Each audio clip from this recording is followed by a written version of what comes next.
भाग ले रहे हैं, उस समय प्रयागराज में 56 करोड़ 25 लाख से अधिक श्रद्धालु मां गंगा, मां यमुना और मां सरस्वती की इस त्रिवेणी में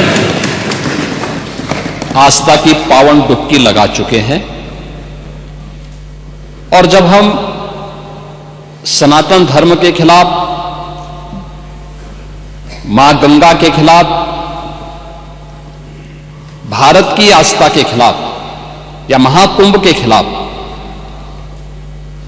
कोई भी अनर्गल प्रलाप करते हैं, कोई झूठा वीडियो दिखाते हैं, तो इन 56 करोड़ लोगों की आस्था के साथ एक खिलवाड़ है, भारत की सनातन आस्था के साथ खिलवाड़ है।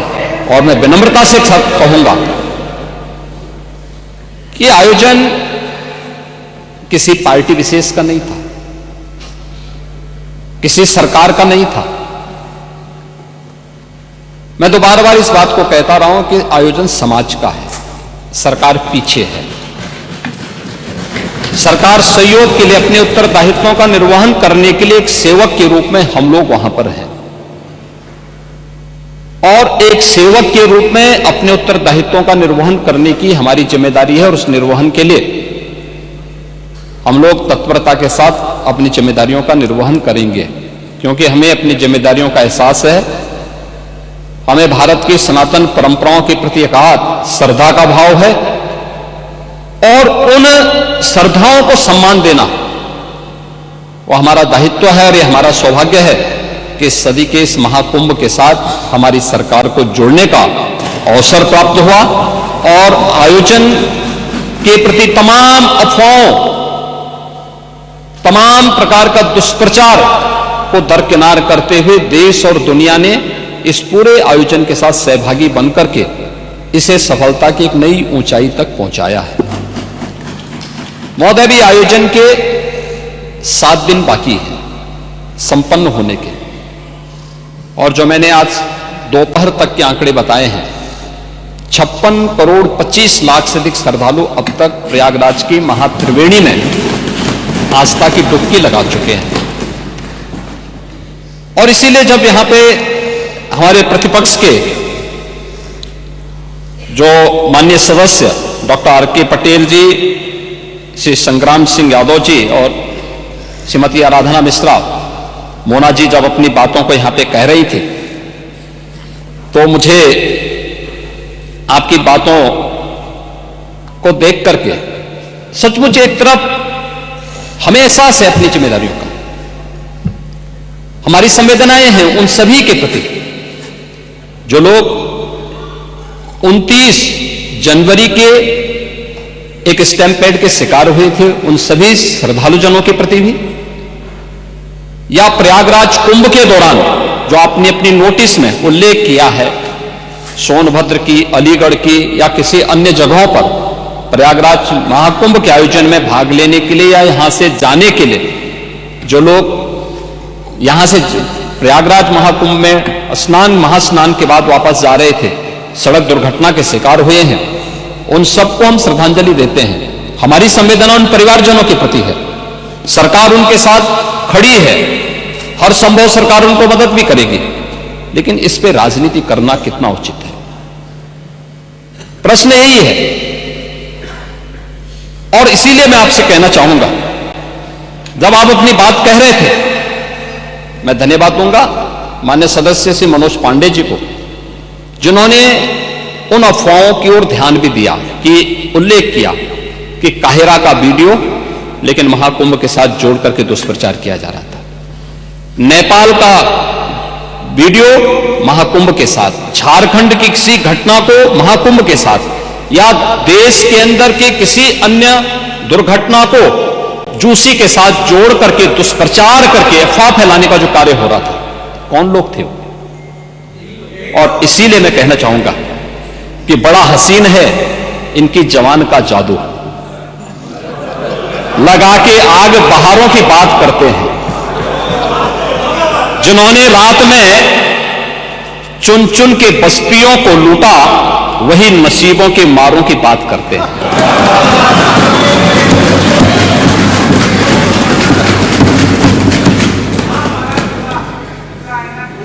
महोदय, ये उर्दू नहीं है, ये सब हिंदी है।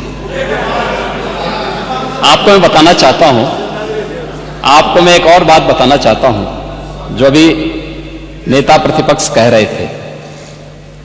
जब उत्तर प्रदेश की स्थानीय बोलियों को इस सदन में महत्व मिला तो उनके द्वारा कहा जा रहा था, उन्होंने विरोध किया था। ठीक उनकी सोच है, ये समाजवादी संस्कार भी है कि हर अच्छे कार्य का विरोध करना है, हर अच्छे कार्य का विरोध करना है। तो उन्होंने कहा कि हिंदी इस सदन की भाषा है, तो हिंदी को तो हटाया नहीं। इस सदस्यों को एक छूट दी गई है कि वो किसी भी इन बोलियों में बोल सकता है, हिंदी में ट्रांसलेट की उसकी सुविधा मिलेगी। इस सुविधा है, थोपा नहीं गया है। दूसरा, भोजपुरी हो, अवधी हो, बुंदेली हो या ब्रज हो, पांडे जी इनकी लिपि भी देवनागरी है, कोई दूसरी लिपि नहीं है। संविधान के द्वारा घोषित जो व्यवस्था है उसी के दायरे में सारा कार्य हुआ है। आप जैसे उम्रदराज व्यक्ति को तो इसका स्वागत करना चाहिए, इसका स्वागत करना चाहिए। ओह, मैं इसीलिए कह रहा हूं, देवनागरी ही लिपि है और उसी दायरे में सारा कार्य हुआ है। और इसीलिए मैं आपके संज्ञान में लाना चाहूंगा कि ये जो कार्य है, इस कार्य के साथ हमें उसी सकारात्मक भाव के साथ जुड़ना चाहिए। मैं आपके विरोध को कभी उसका न मैं उपहास उड़ाता हूं, न मैं उसको बहुत उसके साथ जोड़ता हूं, क्योंकि मैं जानता हूं आपकी आदतों को, मुझे मालूम है। आप लोगों के बारे में एक मान्यता ये भी है, मजबूरी भी है, और आपके बारे में मान्यता भी है कि आज के समाजवादियों के बारे में तो जिस थाली में खाते हैं उसमें छेद करके फिर जाते हैं। और ये जो आप लोगों के बारे में मान्यता है, उसी के बारे में मैं आपसे कहना चाहूंगा कि महोदय, जब हम महाकुंभ के बारे में चर्चा कर रहे हैं और ये आयोजन, नहीं आपके बारे में इसीलिए बोल रहा हूं, मैं आऊंगा उस पर भी, मैं उस पर भी आऊंगा भी, उस पर भी मैं आ रहा हूं।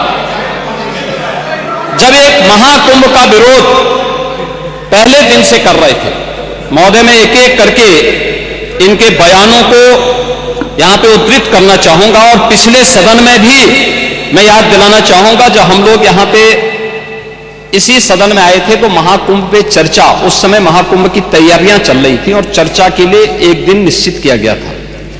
आप लोगों ने सदन नहीं चलने दिया था, सदन नहीं चलने दिया था।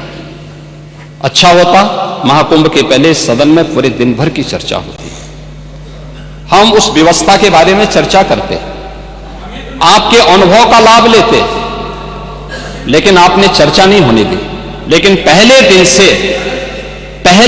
से ये चर्चा, पहले दिन से ये अफवाह और इस प्रकार का दुष्प्रचार आपके द्वारा निरंतर होता रहा। आप याद करिए, समाजवादी पार्टी के राष्ट्रीय अध्यक्ष ने महाकुंभ आयोजन के पहले इस बारे में कहना शुरू किया कि साहब, इतना पैसा और इतना विस्तार देने की आवश्यकता क्या है। उनका बयान कि हमारी सरकार से अपील है कि बहुत सारे बुजुर्ग जो 65 साल से ऊपर और 70 साल से ऊपर के लोग हैं, स्नान नहीं कर पाए। उसके बाद फिर उनके बयान आए, जब शुरू हो गया। फिर लगातार अगर समाजवादी पार्टी के सोशल मीडिया हैंडल को देखें, वो आपके संस्कारों के अनुसार भाषा का प्रयोग भी करते हैं, और जिस प्रकार की भाषा का उसमें प्रयोग किया जाता है, मुझे लगता है किसी भी सभ्य सोसाइटी के लिए वो भाषा कभी शोभा नहीं देगी। आप लोगों के अपने संस्कार हो सकते हैं, आप लोगों का अपना व्यवहार हो सकता है, लेकिन कोई सभ्य समाज और कोई सभ्य सोसाइटी उसको कभी मान्यता नहीं दे सकती है। लेकिन उसके माध्यम से लगातार दुष्प्रचार किया गया। यही नहीं, यह भी मांग हुई, देखिए आपकी पार्टी के ही नेता, आपके अध्यक्ष ने कहा कि हम मांग करते हैं कि अकबर का किला, जो बिल्कुल संगम नोच पर वहां जो वट वृक्ष है उसकी पूजा करते हैं। सरस्वती नदी भी वहीं से निकलती है। आप देखिए, यानी अक्षय वट का नाम भी उनको नहीं मालूम।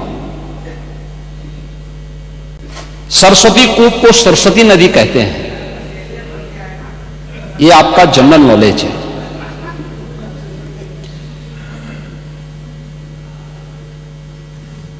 इन्होंने कहा महाकुंभ कोई शब्द नहीं, क्योंकि महायोजन के लिए बहुत सारा पैसा निकालना था, पैसे की बर्बादी करनी थी, इसलिए नाम भी इन्होंने महायोजन दिया।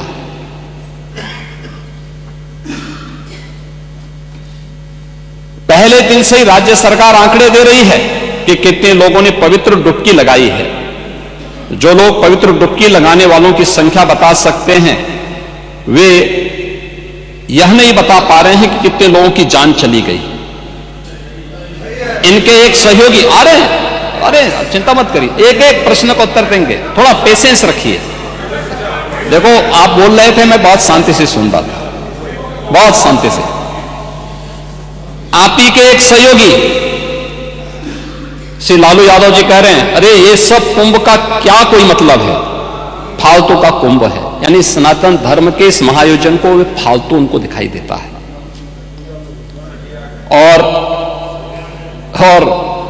इनके एक और सहयोगी उससे भी 2 कदम आगे आकर के कहती हैं कि महाकुंभ मृत्यु कुंभ में बदल गया है। ये क्या है? ये क्या है? मल्लिकार्जुन खड़गे, कांग्रेस के नेता अध्यक्ष, कहते हैं कुंभ भगदड़ में हजारों लोग मारे गए।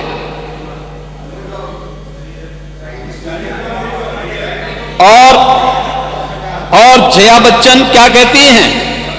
ये समाजवादी पार्टी की नेत्री हैं।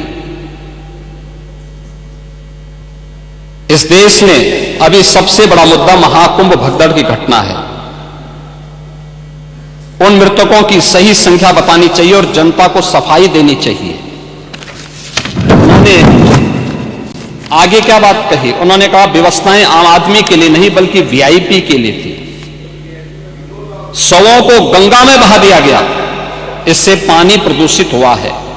यही पानी लोगों तक पहुंच रहा है। और ये इस प्रकार के गैर जिम्मेदाराना बयान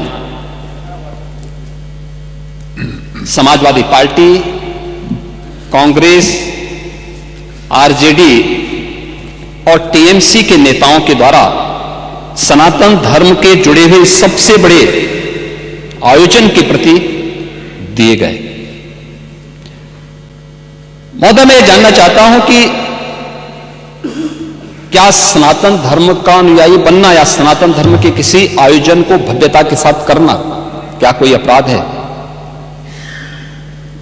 उस आयोजन को उन सीमाओं के साथ, उस आस्था को सम्मान देकर के आगे बढ़ाना क्या कोई अपराध है?